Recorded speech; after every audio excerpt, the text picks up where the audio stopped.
Supreme court న్యాయమూర్తులుగా Andhra Pradesh high court ప్రధాన న్యాయమూర్తి justice Prashanth Kumar Mishra, supreme court senior న్యాయవాది కేవీ విశ్వనాథన్ పేర్లను కొలీజియం సిఫార్సు చేసింది. Justice MR Shah, justice Dinesh Maheshwari పదవీ విరమణతో ఆ స్థానాల భర్తీ కోసం సుప్రీంకోర్టు ప్రధాన న్యాయమూర్తి జస్టిస్ డివై చంద్రచూడ్ నేతృత్వంలోని కొలీజియం వెంటనే పేర్లను సిఫార్సు చేసింది. వీరిద్దరూ నియమితులైతే సుప్రీంకోర్టులో న్యాయమూర్తుల సంఖ్య 34కు చేరనుంది. ఇందులో కేవీ విశ్వనాథన్ 2030 ఆగస్టు 12 ప్రధాన న్యాయమూర్తిగా బాధ్యతలు చేపట్టి 10 నెలల పాటు ఆ పదవిలో కొనసాగనున్నారు.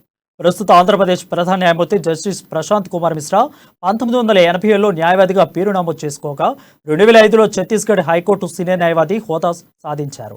2009లో ఛత్తీస్గఢ్ హైకోర్టు న్యాయమూర్తిగా నియమితులయ్యారు.